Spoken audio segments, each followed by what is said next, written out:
let's welcome the Deputy Governor of Lagos State, Dr. Kadri Obafemi Hamzat. Please put your hands there for me. Put your hands there for me.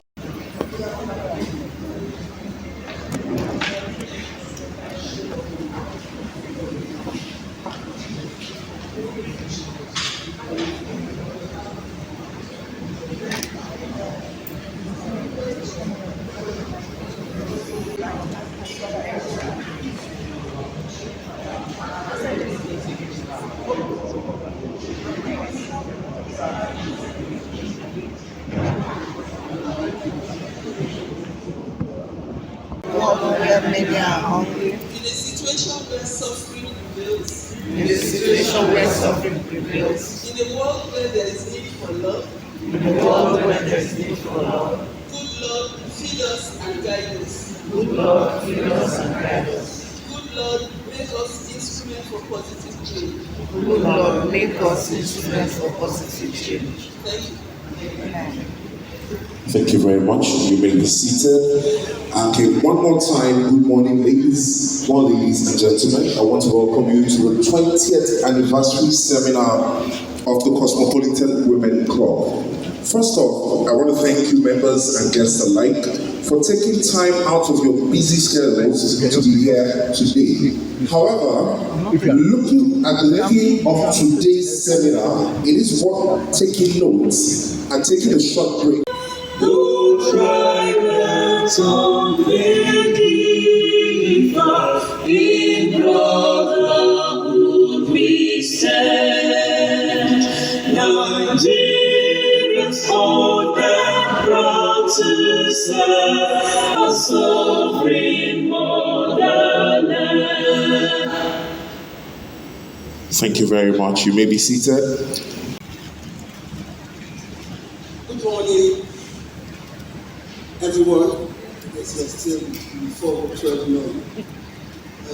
Apology for the slight delay. I think there were traffic all over around this environment. So please bear with us. I will want to start off today by acknowledging the Deputy Governor of Lagos State,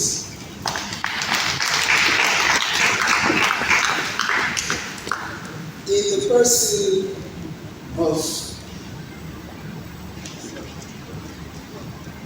Dr. Obafemi Hamzat.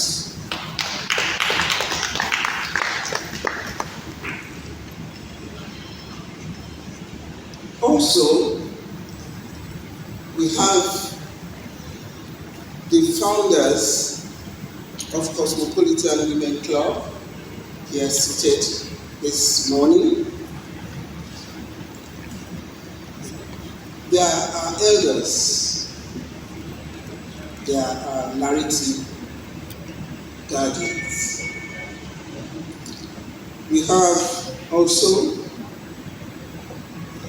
the president of Cosmopolitan Women Club, Cosmo Fatai, Marie Fatai Williams.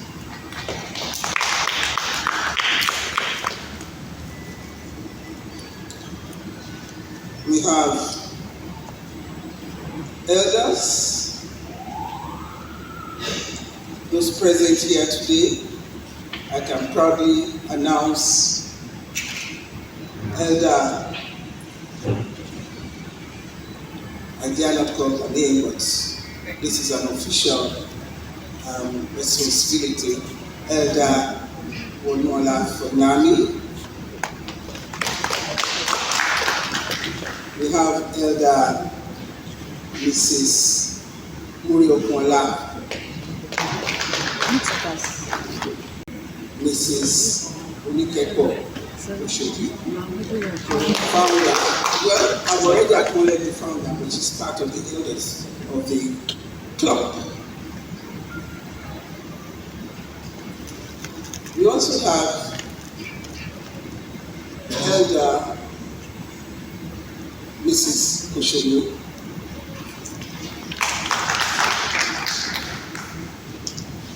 Today is not the day that we will give you the encomiums of how they have been able to sustain and guide us and navigate this club. But nevertheless, we thank God for the 20th anniversary and that we all made it together. Thank you for all that you have done for us. Past president of the club here, we have the immediate past president in the person of Mrs. Adeorike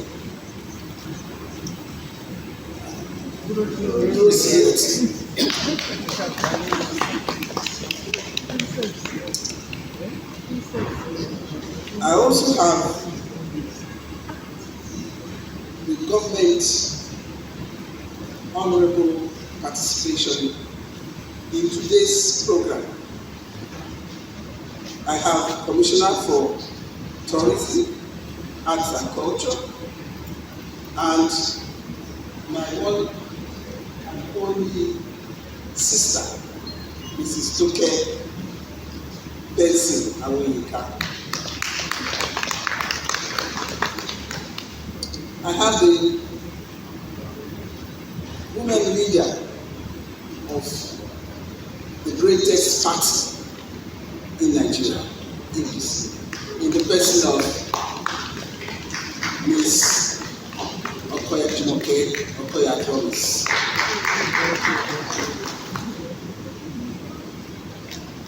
And all other progressive members of the party, they are present. We have the elders, we have the members, we have the commissioners, we have all those who believe in us in the club. Thank you for coming. We have even our young ones coming up in the person of the local government chairman who are present here today. But the main one for Etiosa and Ikoyobalinde in the person of Honorable Bola Oladijoye. Thank you for coming. And then we have our uncle, our brother, a passionate negotiator who is the keynote speaker here today, Bashor J.A.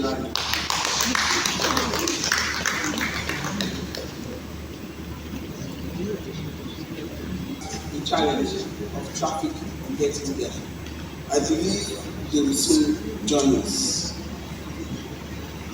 And I have members of the anniversary committee who had committedly, devotedly, and passionately worked for the success of this anniversary celebration. I acknowledge you. Thank you very much. And I acknowledge the president and our other friends who have been here. Lagos is a small place. After all, we are all connected one way or the other. If we are not friends, we'll be families, we'll be schoolmates. I mean, for your information, I attended the same school as the deputy governor. He didn't know the guy, but the one and only school in the western region of that time, Olivet Baptist High School.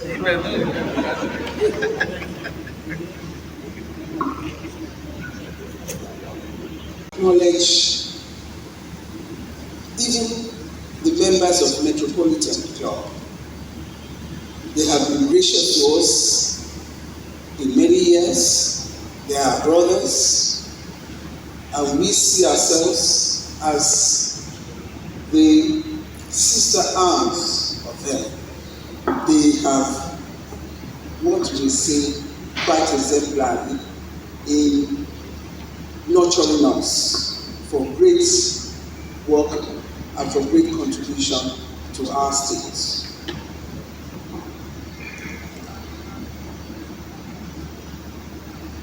My welcome address is not supposed to be a long one, but I need to welcome everybody here this morning.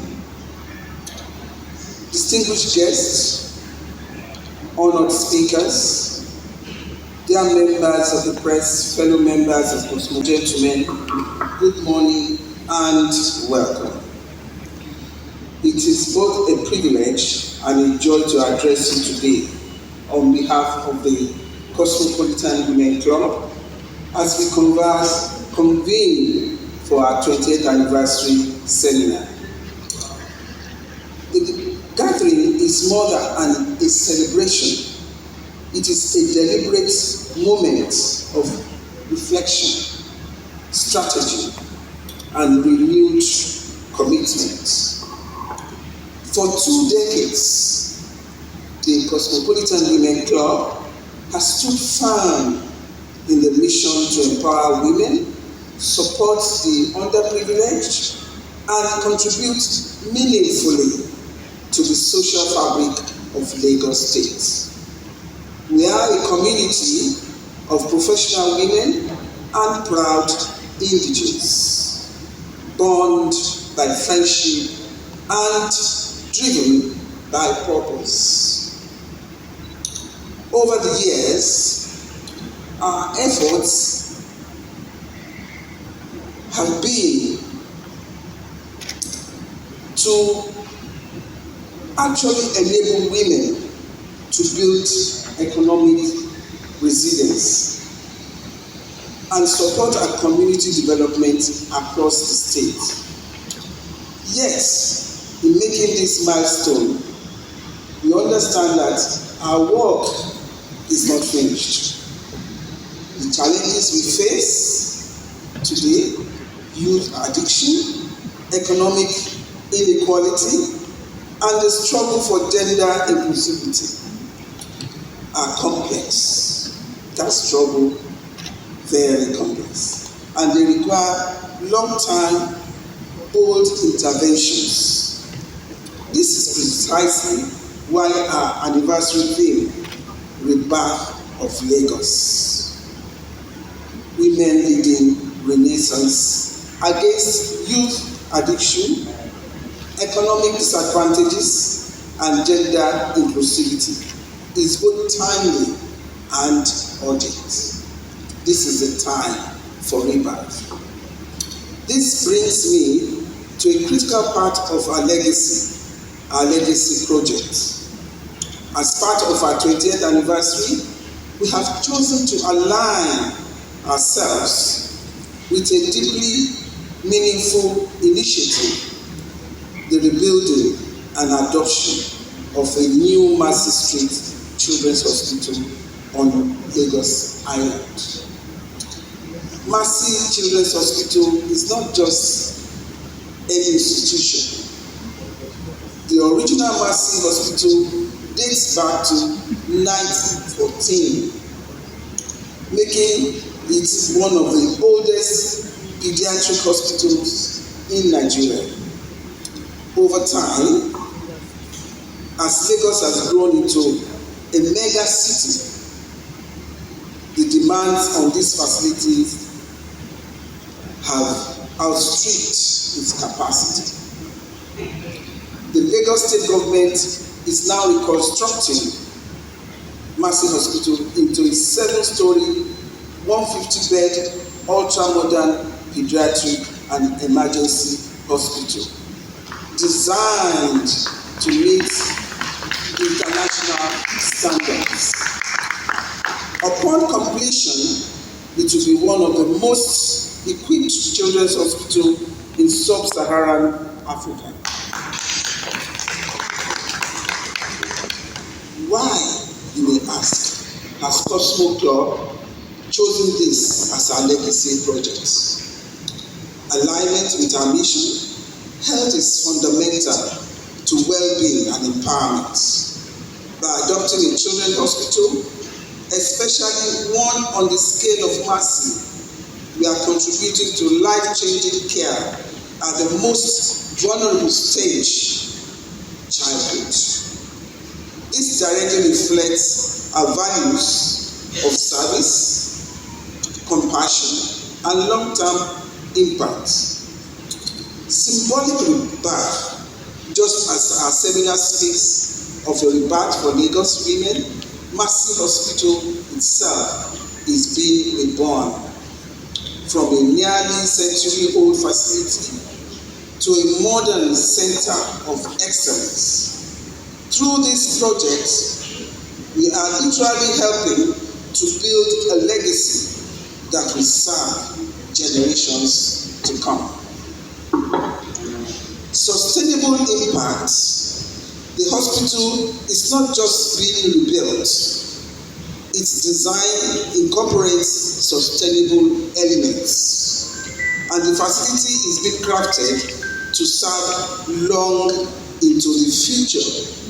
Is ceramide. If we all know what ceramide is, my aunties and uncles that studied Latin, we know cera is so building into the future. Ceramide. By contributing, we leave a structural, lasting remark, not a one-off charity. Community and equity. This is a public health resource aimed at serving all Lagos children, especially underserved and vulnerable populations. By investing here, our club sends a strong message across to quality healthcare for children that must not be a privilege, it must be a priority. In terms of impact, our involvement in this project will likely yield profound, multi-layered benefits. It will enhance pediatric healthcare capacity in Lagos, reducing infant and child mortality, and enabling comprehensive care for complex cases. It will support medical training and excellence, as the facility is expected to become a center where healthcare professionals can grow and specialize. It will serve as a symbol of hope, especially for families and communities who currently lack access to top-tier pediatric care. By aligning our 20th anniversary legacy with the new Mercy Children's Hospital, we are making a statement that our commemoration is not just about looking back at what we have done, but also investing in the future of Lagos, its children, its health system. And as you engage with the issues of youth addiction, economic disadvantages, and gender inclusivity, I ask you to also keep the legacy projects in heart and mind. Let your dialogue today inform these actions we will take tomorrow, not just through talk, but through tangible, lasting investments. In closing, I thank each one of you for being here.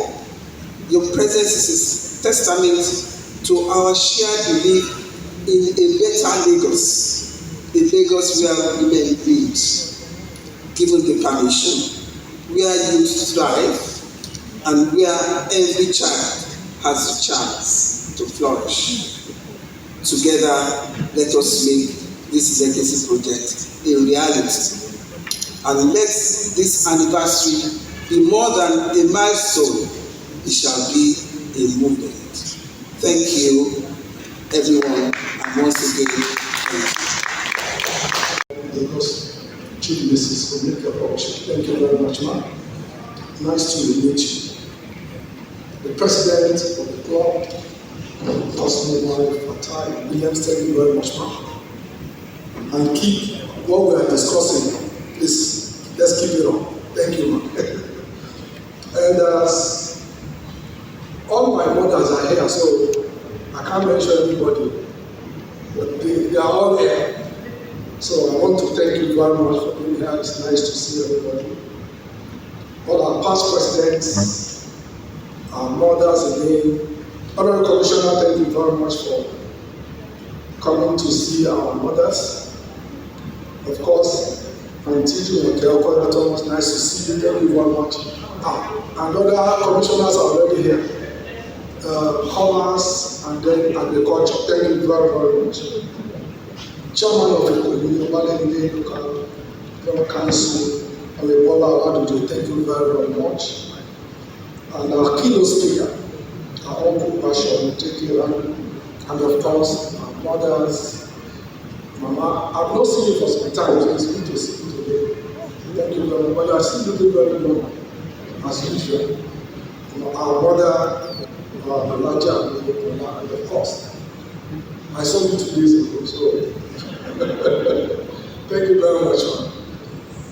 All our mothers, thank you very much. I'm the chairman of the 28th anniversary, Chief Mrs. Olatede Phillips, my senior in school, who has said that like 1 million times. This is okay. Distinguished invited guest member of the press, ladies and gentlemen, it's very nice to be here, and I think it is with immense humility and joy, and I'd like to share my perspective with the club, especially on the issues that affect our state. So when organizations like this, especially made up of our mothers, wants to discuss issues like this, of course we must take special interest. Therefore, I must thank you very much, first of all, for inviting me to speak here at this 20th anniversary of the club. I'm particularly interested in the thematic concern of the ceremony, the rebirth of Lagos, women leading renaissance against youth addiction, economic disadvantage and danger, inclusivity. I was saying that if I was part of the committee, I would have said not the part of Lagos, because Lagos did not die. I would have said Lagos rising, women leading, because we are rising. And so the thematic concern bears significance to serve us to our commitment to the emergence of greater and rising Lagos. This is a proposition that we are doing through our Teens Plus agenda. Thus, my expectation is very high about ideas that we encounter today. This gathering idea says should go beyond mere discussions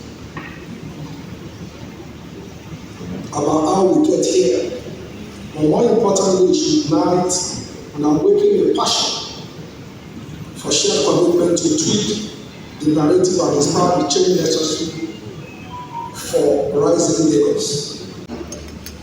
Thank Metropolitan Cosmopolitan Women's Society for the privilege and honor of being invited to deliver this address. I ask your forgiveness that mathematically, since you are 20 years old, since you must have been founded in the year 2005. But I would rather choose as my reference point 1955, not 2005. Two quick reasons. In 1955, I met the grandfather of Cosmopolitan Phillips. That was the time when I was preparing for common entrance, and he had hired his house to my teacher, the lesson teacher, Alaji Onisarotu, who was an old boy of King's College, and he was offering special lessons. Now, what is remarkable about that little story is that Mr. and Mrs. Fernandez were very devout Catholics, and yet living in their household was a very devout Muslim. So that gives you an idea of what Lagos was. This will deserve a round of applause.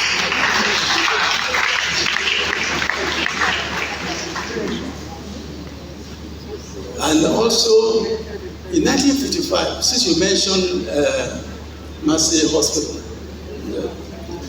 I was at the Olympics in 1996, and I ran into, in fact, we stayed in the same hotel as Akim Olajuwon. Oh, the dream. And when he learned that I was from Lagos, he left his teammates to come and embrace me. And he told me that I was born in 1955. But prior, he was born in 1955 at Massey Hospital.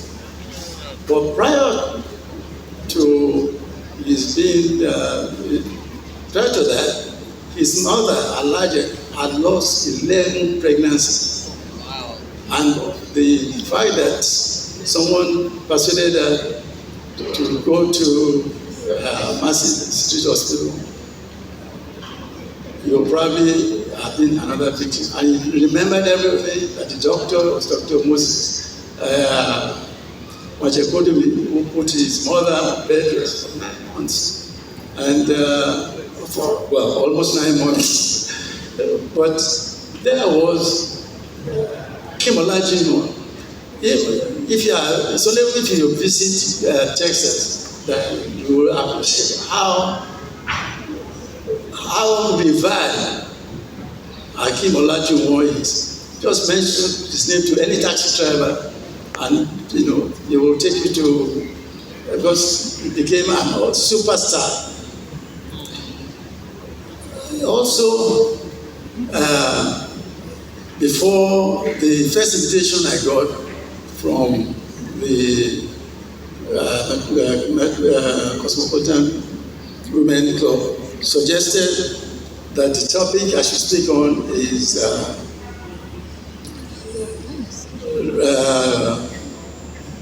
the pains and gains.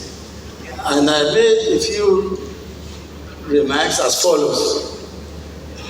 Late Mrs. Margaret Thatcher, Prime Minister of Britain, is alleged to have declared at a cabinet meeting, and I quote, "If you want something said, give it to a man.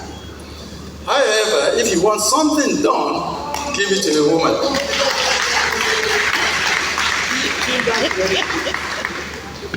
This dictum should galvanize Cosmopolitan Women Club that in its crusade to engineer the rebirth of Lagos. For a start, we only need to take a walk or drive down Cross Street. The exit from what used to be known as the Colonial Church, what is now Christian St. Saviour's Church, Tafawa Balewa Square, tells the gory tale of abject neglect, searing decay, and reckless abandonment. On the left-hand side is the carcass of the government secretariat, which in the colonial days was big and span. It used to be pristine. Indeed, it was a tourist destination. Visitors from the hinterland used to marvel at the majesty and grandeur of the seat of colonial power. I worked there briefly in 1964 alongside the motor magnate billionaire Chief Adeojo, who I think we all know, in the Ministry of Transport. We were both clerks. They got into trouble because one of the female clerks resisted the romantic advances of the permanent secretary, who suspected that Ade was the preferred rival. So we always had problems with these women. Anyway, still on Broad Street, all the way down Broad Street, what assaults the eyes are charred buildings which have been abandoned for several decades. The old St. Anna Magistrate Court is now a relic. It was the scene of the famous Akpalara murder case in 1953.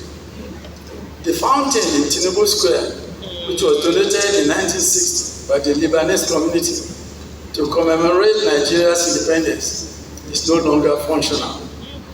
It is right in the vortex of chaos and confusion as clapped out motorway buses jostle with Okada tricycles for space in the suffocating traffic. Somehow, St. Paul's Church, Bedford Street, which shares a side entrance with Broad Street, has remained an oasis of sanity. It is all a glorious sight. At the tail end of Broad Street, where it joins the marina, is Marina House, 63 Marina, where KPMG started off as tenants in 1929. I joined the firm in 1970 and worked there for 34 years. Since I retired as chief executive and chairman, I'm still waiting for my gratuity and pension. Alas, a few weeks ago, the appeal court delivered judgment after 25 years. Those who are interested in the matter will perhaps have noticed that Marina House remains the property of my late grandfather, Dr. J.K. Randall, who was the founder of the first political party in Nigeria, the People's Union, founded in 1908, which fought for the provision of water for the natives. This was a luxury which was hitherto reserved for the free and exclusive enjoyment of the colonial masters. I also want to say, please permit me to share with you some of the peculiarities of Lagos before Cosmopolitan Women's Club emerged on the scene. For example, there was a period after our independence when most of the leading judges in Lagos were all old boys of Igbobi College. And they mentioned Justice Alliance, Justice Lambo, Justice Adefarasi, and so many others. It was like a mafia of judges, all of them for just one secondary school. I would like to spend a few minutes on one of my favorite topics, namely, all over in 1955, in those days, every corner in Lagos had what we call Osiwosi. These were kiosks where these women, and it links with what the topic of our discussion. These were women who will work 24/7. At the crack of dawn, they were there, and they will not be. They stood all day, and they were there till nightfall. What was remarkable about them was that rather than become prostitutes or rather than beg, they stood for dignity and character. From they sold basic things, salt, sugar, but what was important was that from their meager earnings, they kept their family, they sent their children to school, and some of them attended King's College with me. Some of those children are now professors, doctors, engineers. And I think we should give such women a round of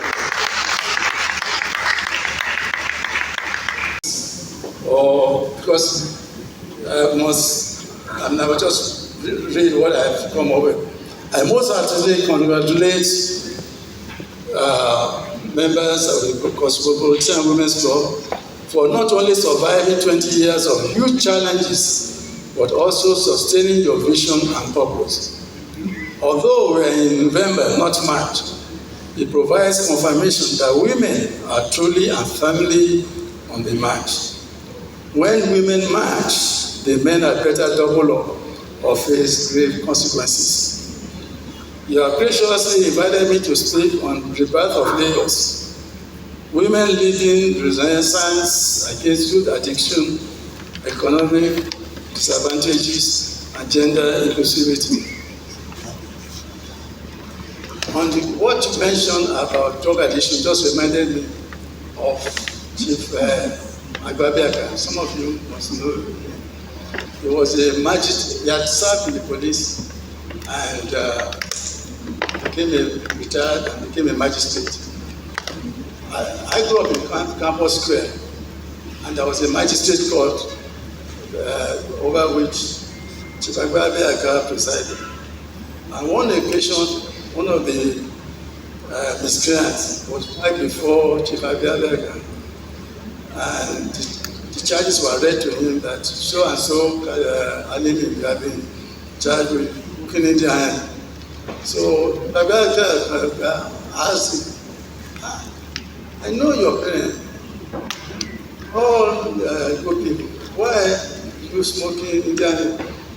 And this young man said, sir, don't mind this men. They don't know what they're talking about. I've never been to India. I don't even have a passport. How can I be smoking in India?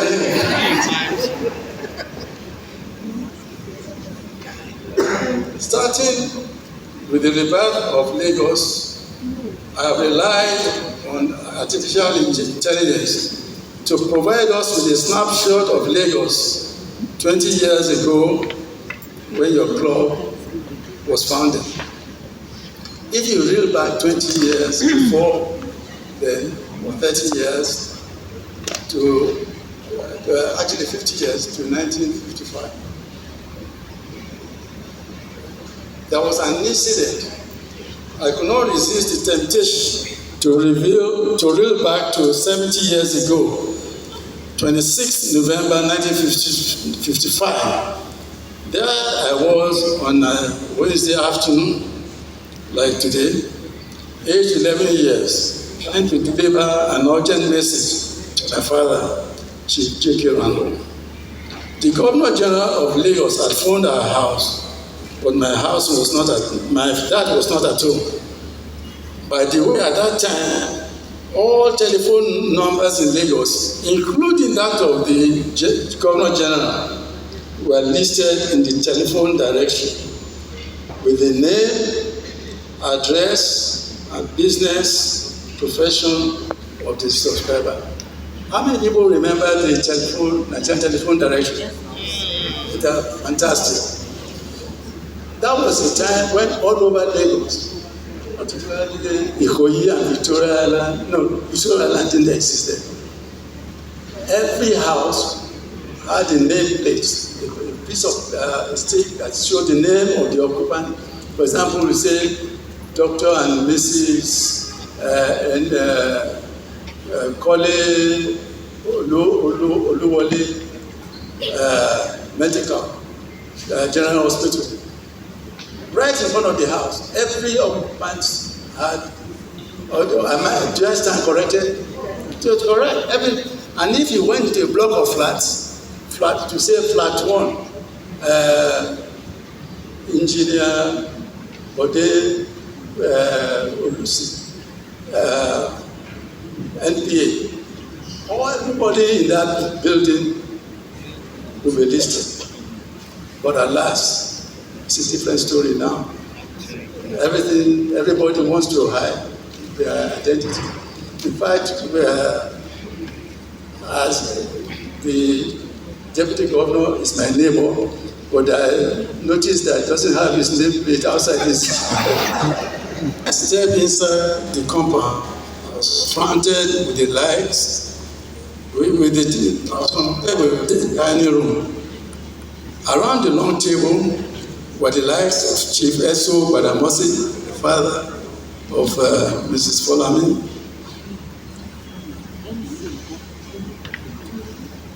Dr. Flavius Abiola Akerele, Prince Emi Ogun, Engineer Karunwi, Mr.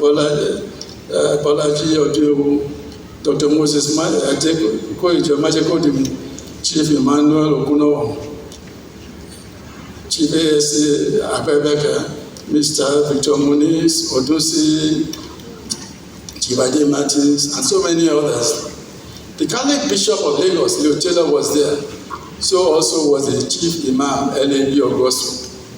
At the head of the table was Sir Adetokunbo Ademola, who will later become the Chief Justice of Nigeria. Seated next to him was Sir Mobolaji Bankantoni and also Sir Ofo Abame. Alas, there were no women amongst them. Even Mrs. Santos stayed firmly in the kitchen. They were legends, titans and icons, all larger than life. I want to emphasize this aspect of them. However, they cared very much for ordinary people. As the leader of Lagos Prime Minister, Chief Jekerando's critical role was to convey their concerns and views to both the Oba of Lagos, His Royal Highness Adeniji Adele, and the Governor General, Sir John Macpherson. I delivered the Governor General's message to my father and made a quick exit. However, unknown to me, Mr. Muniz had been looking out through the window of the dining room and noticed that a woman and a child had been waiting for a bus in the hot sun outside his office, which was just on the opposite side of Campus Square. He was very concerned about her plight. He left the dining room and walked over to her. Mr. Muniz asked her where she wanted to go. He told her that he would soon be leaving for Ikeja, where he lived, and would be willing to give her and her child a ride to wherever they were going. She thanked him effusively, but insisted that she would prefer to wait for the bus heading to Yaba. Anyway, while the conversation was going on, the bus turned up. The woman handed her child over to the conductor and asked him to drop the child off at Alagomeji bus stop, where the child would be picked up by an uncle. That was Lagos there. And any of us there tried that now. Mr. Muniz paid the fare and the mother thanked him profusely. He went back to join the lunch. It was much later after visits to both the Oba of Lagos and the Governor General that my dad told me that the subject of discussion and deep concern was the collapse of a wall at St. Peter's School, Faji, next door to St. Peter. I'm sure you remember the occasion. 2 children died when the wall fell on them. There was panic all over Lagos. The recommendation of those who were at the launch was that all primary schools in Lagos should be closed down temporarily while a thorough assessment was carried out on the safety of all the schools. The Governor General acted swiftly. As for me, not having to go to school was bliss. It meant plenty of time to play football or visit my father's horses at the paddocks, which were then at Obalende. That was the time when horse racing was the #1 sport in Lagos. Everybody, poor, rich, Christian, Muslim, every Saturday were the races. The paddocks have since been demolished by the military, who replaced it with Durham Barracks, which became the supreme headquarters of the military, with the common good and public interest as their focus.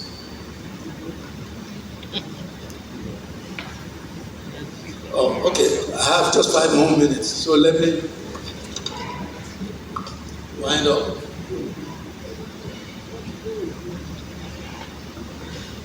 What I would like to do in the next 5 minutes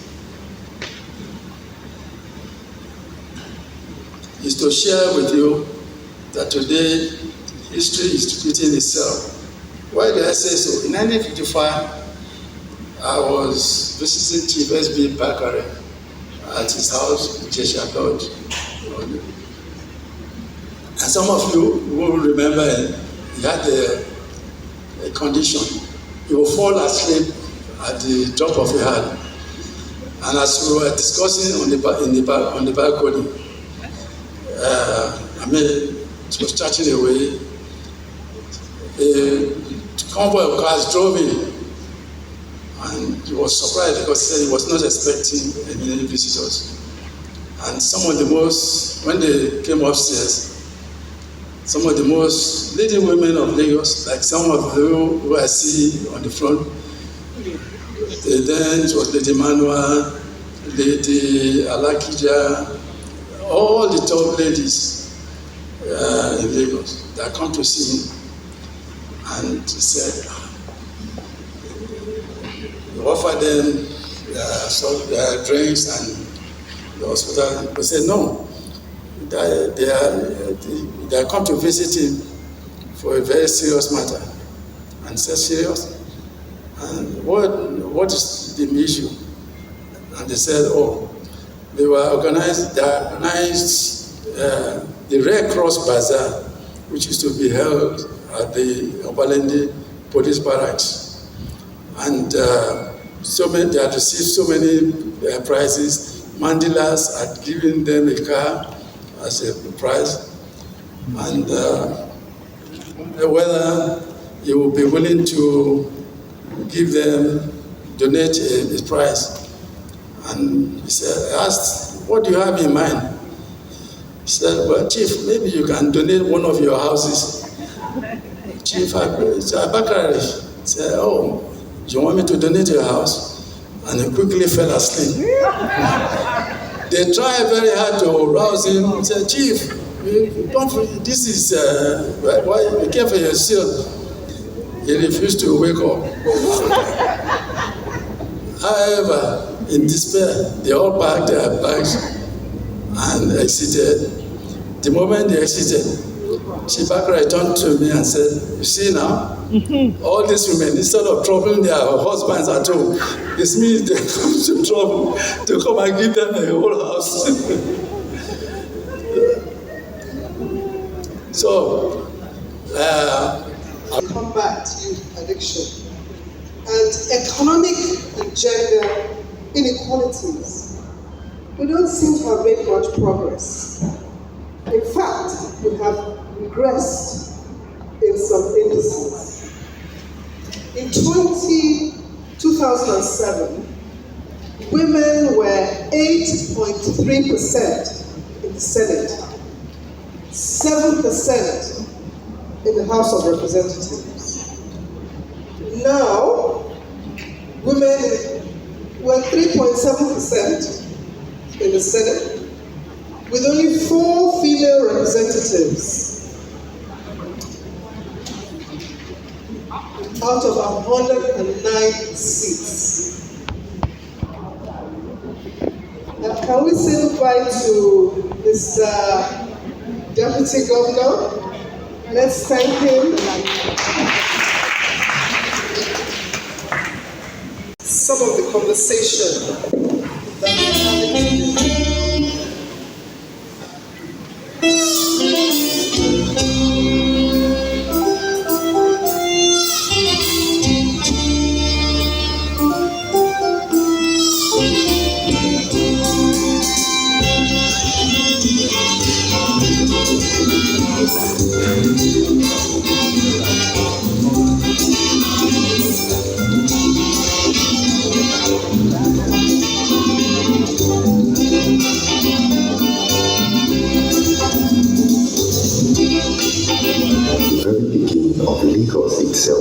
before the high rises and traffic jams, this area was just a group of fishing and farming settlements along the coast. It was first inhabited by the Awori people, a Yoruba subgroup who migrated from Ile-Ife under the leadership of Olofi Okufumi. They settled around the lagoon island they called Eko, which means camp or settlement in Yoruba. Commander, just relax, It's our day. We'll get to you. So, starting with an elder, why should women take the lead? Why should we women take the lead in the fight against youth addiction? And how should we carry on this fight? How should we do it? Why should we do it? And how should we do it? That is to our elder Cosmo Wonola Abiola Folami OON.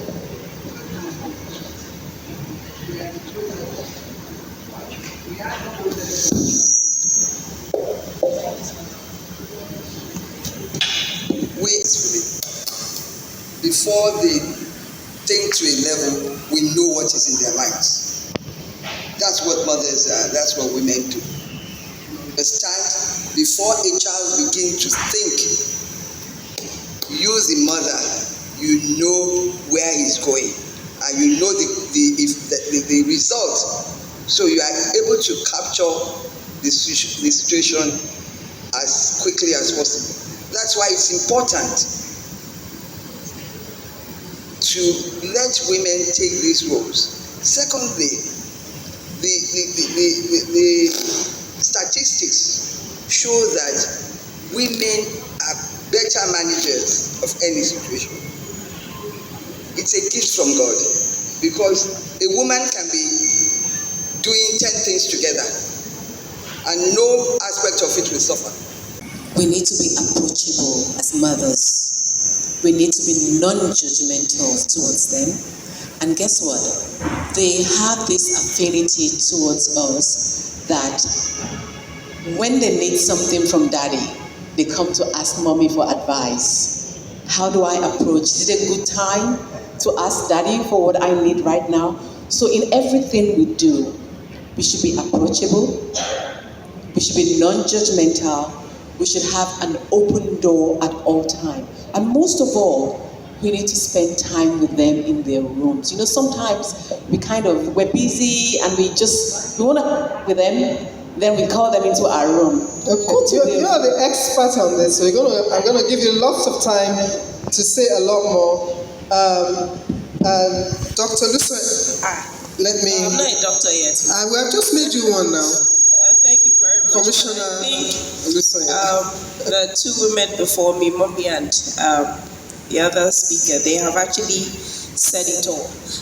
As nurturers, that is what women are. I think our role is already God given, it's ordained, and so for that reason, we have a major role to play in shaping the lives of our children and also instilling the values that we want to see in them. So we have that. Absolutely.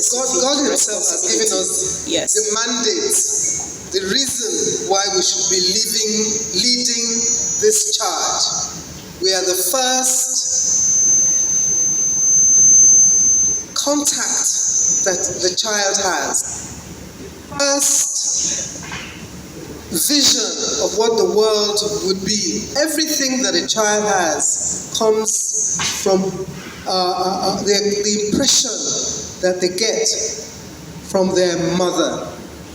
So let's go to Daddy now. Daddy, who contributes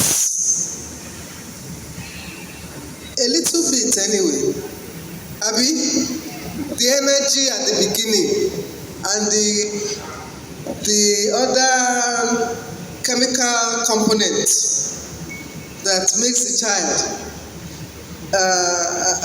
is donated by the father. So I want Commander Lamwa Shehu to please contribute to that question.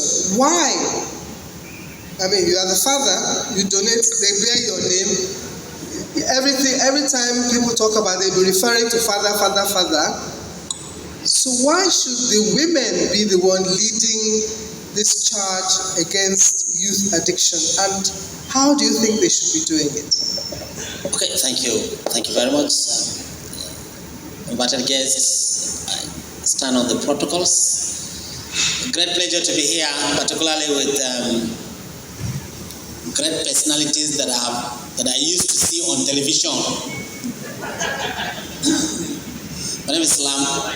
Deputy Director of Sensitizations and Prevention of the NDLA Headquarters Abuja. I'm representing the Chairman Chief Executive of the NDLA, retired Brigadier General Abu Omarwa, who has taken this Cosmopolitan Women Club with high esteem that he sent me from Abuja to come and represent him here. I want to thank you.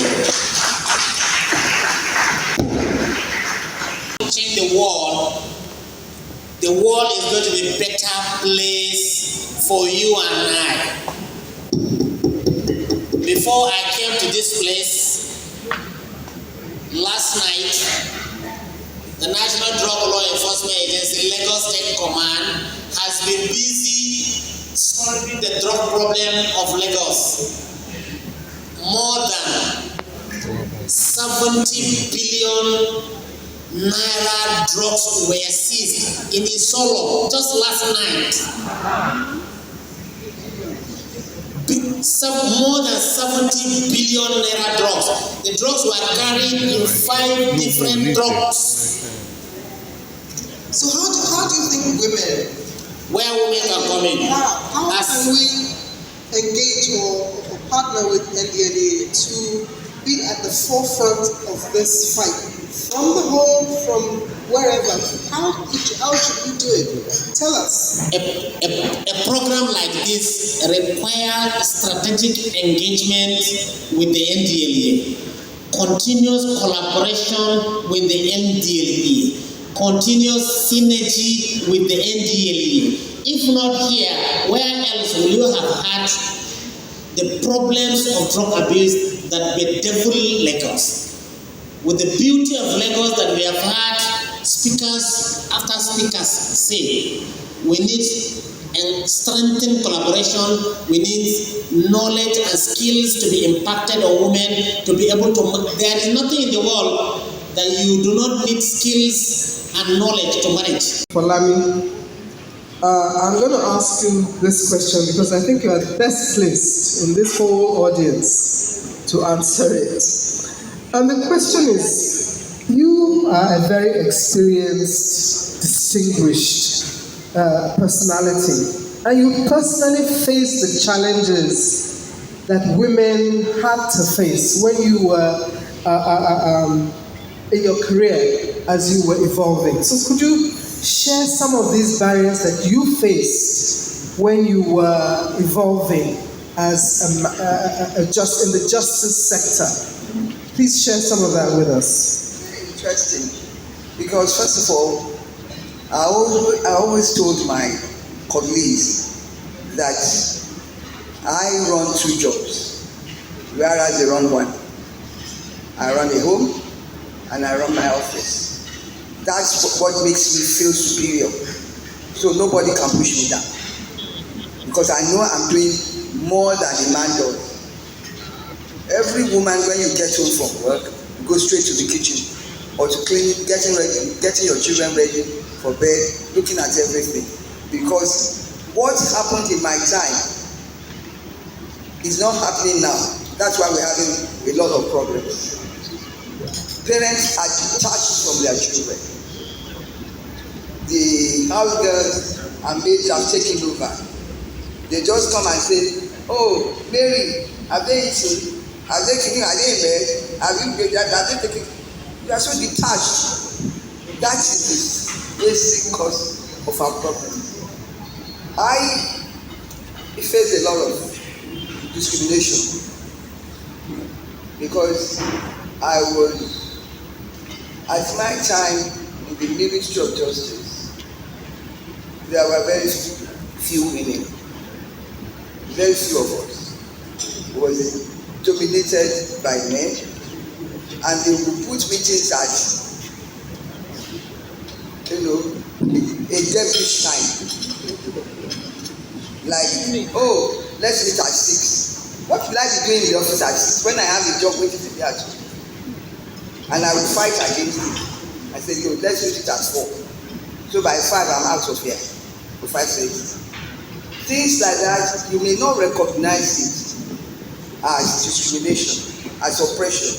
But when you are faced with it and you have to fight it, then you know that the men do not, they don't do it deliberately. It's just that they are not conscious of the fact that the women working around them have other duties and they have to maintain a home. They will not think of they know their wives are waiting for them at home with a hot meal and everything. If possible, a massage.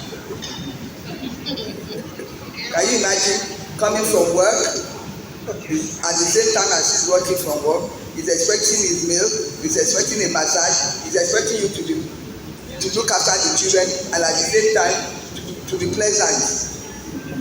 It's very tough life for women. Yeah. You extremely tough. Are there any other in this sector? Do they really in reality play a majority role? How effective have they been? What impact have they made in the agricultural sector? And has that made it possible for them to level the playing field in the economy of the state? Okay, so yes, women actually are a majority in the agricultural and food system space, but then there are categories as well, or there's a stratification. So at the lower level or smallholder farmer level, that is where you find the most women. And that is actually the largest population anyway across board. By the time you're getting to the mid-tier size agro companies, you find fewer women. And then by the time you're talking about large-scale commercial farms or production facilities or value addition and what have you, you find very few women. So capital plays a key role, funding, financing, plays a key role in where you find women in that value chain. So at the end of the day, because smallholder farmers require less capital, they require less land, and whatever it is that is necessary to just get them off the ground, we find more women at the very basic level in agriculture, but at the higher level playing field, you will find. Why is that? Because the men also go to the bank, yes, to get the loan. Yes. Why aren't so, women able to like access Robbie had mentioned, women have a dual role to play. So you're talking about a woman who wants to be in the farm, or not even necessarily in the farm. She has a processing facility, but she also has a role to play back home. And so that dissection of her time, it also plays a major factor in how much she can actually put of herself into developing into a larger size player, or just play with the big boys. But what I've also seen that maybe plays a key role in how far women go in the space is also collaboration and the ability to collaborate. So when we come together, and I've seen this play across board, they form small cooperatives, they form small associations, they try to grow bigger, but sometimes the ability to take on huge risks is lacking. And the truth of the matter is that in agriculture, the bigger the risk, the bigger the reward. So if you are thinking small because you want to limit your exposure, you will still remain small. But what men tend to do naturally is take on the big risk. They approach the banks, they are ready to take on the loans, the financing, the structural required. But women, we shy away even from taking loans. We'll rather do a job within our small groups, and then we are now doing I'll pay back, so I'll take on the funds and then I'll pay back in 12 months time, or by the time it's the 12th month, that's when it's my turn. We like to play small, thinking that so long as I don't owe anybody, I'm fine. but it limits what you can do, and that is what plays across board in the agricultural space, so which men would ordinarily not. In doing so, while in secondary school, she probably met with the wrong people. And like her mom said, and also the commissioner, as well as a gentleman from the early NDA as well. So we all play a very, very important role in the life of Damilola. One of the first things I would like to highlight as mothers, as a mother, and as women, is that know who the friends of your children are. Not only that, take a step further. Know the parents of your children. And I'll take it further again. Be intentional to be friends with the friends of your children. Now, when that is sorted, so the pandemic that we talk about today in Lagos, in Nigeria, and all around the world, it's not just peculiar to Nigeria. How do we stop that? How do we manage it? We've talked about being friends with our daughters, with our sons, with our children, with our nephews, with our nieces. Be friends with them. We know their thinking. We know when they're going through pain. We know what is going on in their world. Let's inform ourselves, especially when it comes to social media. Know what is trending. Know the words and the vocabulary that they use. They are hidden codes. And I also say this, even as adults, in the streets of Lagos alone, on a daily basis, there are thousands of people moving about the streets of Lagos with undiagnosed depression, clinical depression. Now, what are they feeling? What is making them sad? What do they have anxiety about? When we begin to think about these things, and we be their friends, and we ask questions in a non-threatening way, guess what? We're beginning to lay the foundation of solution within our home. Before we take it to the government is not in our homes. Government starts in our homes first. So when we think about those things, then we work together with them. Why are they sad? What happened in school today? Who was the bully? You have physical bullies, you have verbal bullies, you have bullies on social media. It's real, and it is real in their world. Why is it real in their world? Because they are at the age where their world, their peers, what they say matters most to them. That is why we need to affirm them from home. We need to tell them who they are, who they have been created to be, the purpose that they have in life to achieve. When we begin to do all of this, now we have a solid child. Now, in case that child makes a mistake, what do? We don't beat them down. We lovingly go back. Guess what? You made a mistake. So what's the way forward? What do we need to do? This is not the time to be on the phone call and be talking about your son or daughter to your friend who fell into drug addiction, because they're hearing the conversation. They need to feel the love at home first. When we do that, guess what? You open the door of rehabilitation. You know what? You're not on this journey alone. I'm going to be there with you. What we need to do as a parent will be told to us when they come for rehab. How we need to support them. How we need not to be judgmental. How we need to be there for them. How we need to continue to affirm them. How we need to shield them. Not police them, but to shield them and to help them to come out of it. And as they come out of it, guess what? We begin to advocate for them in areas that they need to be advocated for, i.e. in the school. Maybe the school they went to, they go, we don't want any addict to come back to this school because they're coming to influence other students. Guess what?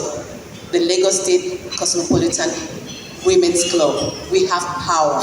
We can begin to speak for them We can begin to educate the school system, the teachers. We do that. Even in our communities, our neighbors. We will now appreciate the fact that the people that are taking drugs are drug victims of drug use.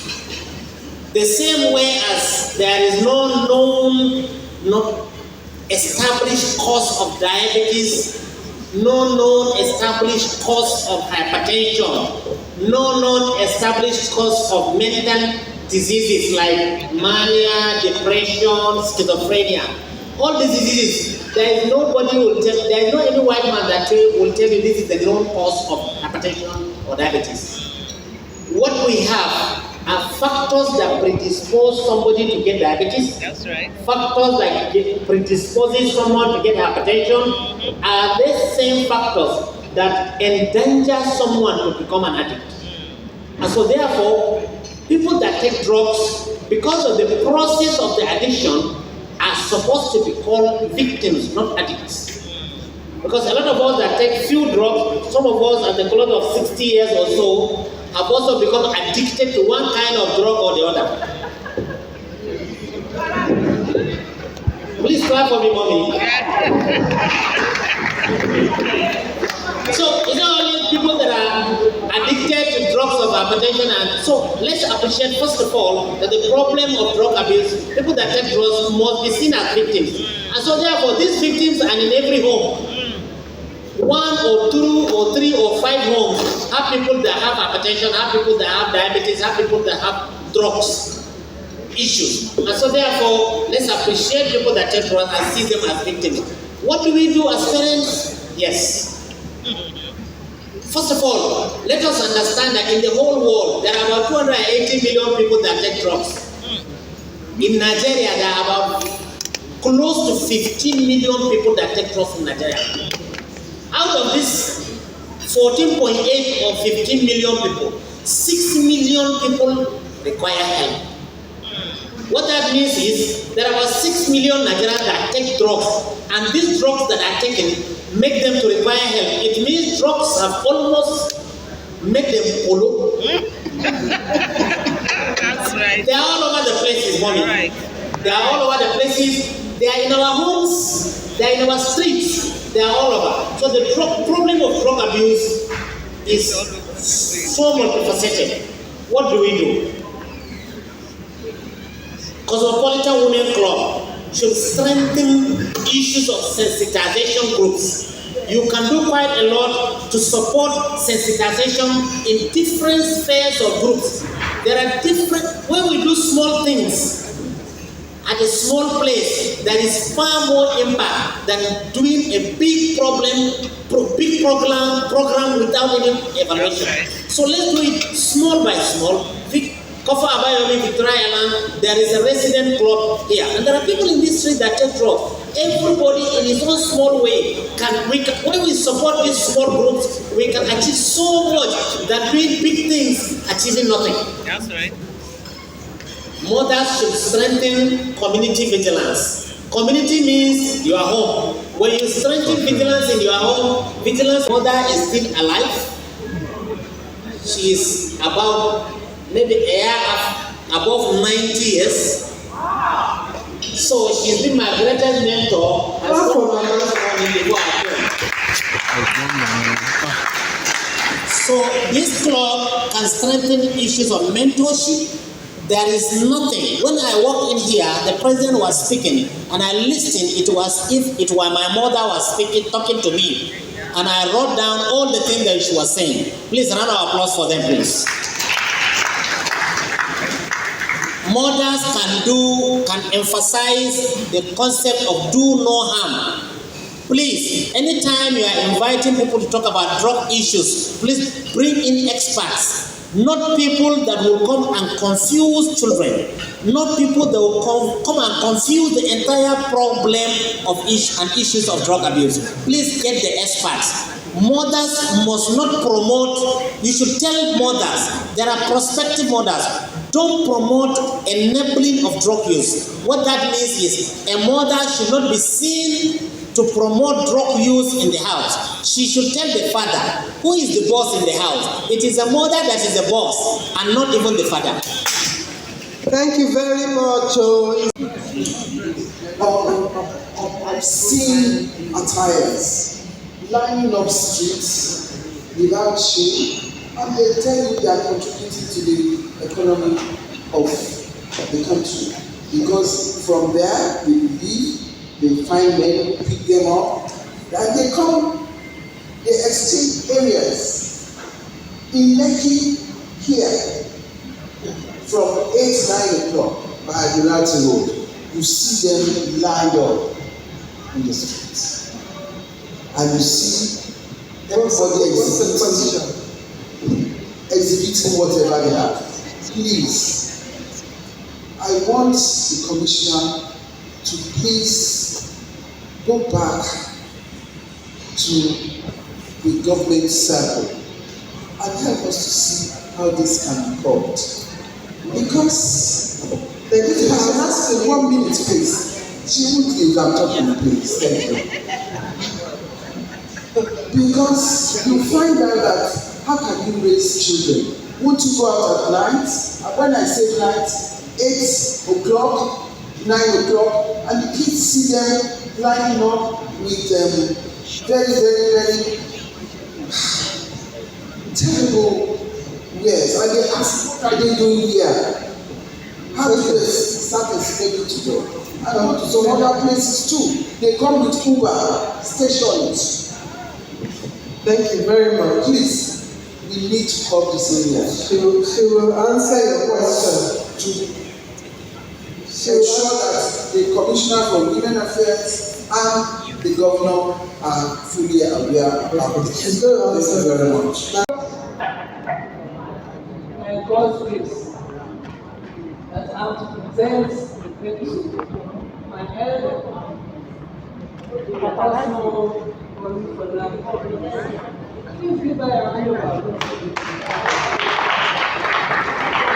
And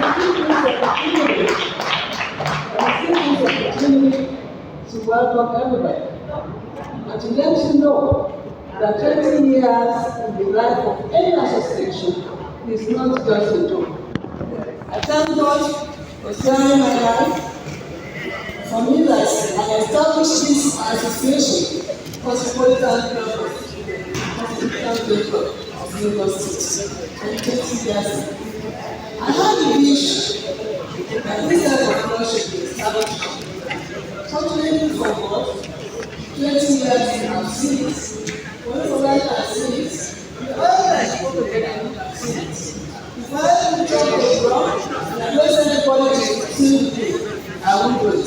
The education is not a force. I'm not doing a force.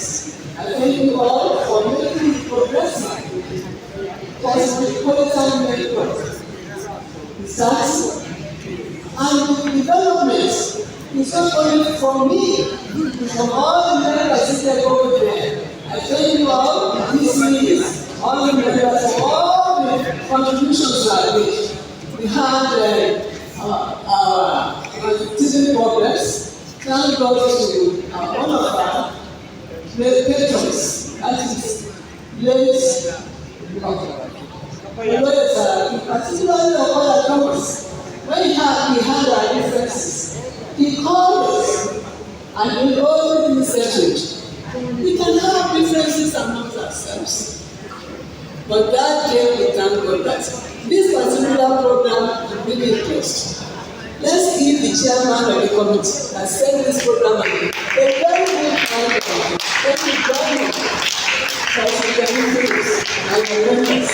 Before I put down my finger, I said thank you to Cosmopolitan. She's doing a good sister and is very good. Thank you very much, all of you.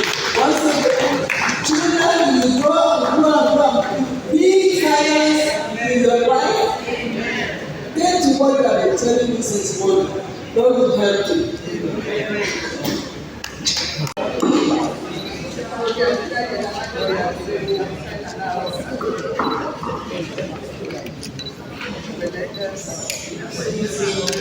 Great pleasure. And it is an honor actually to present this beautiful flag to our once absolutely effective, great administrator of Lagos. He made a lot of difference. He took a lot of great action. And this time we are still grateful and we have fun memories of him. So please, on behalf of the Cosmopolitan Women's Club, I present this to Brigadier General Mara, who is wonderful, qualified representative, the Director of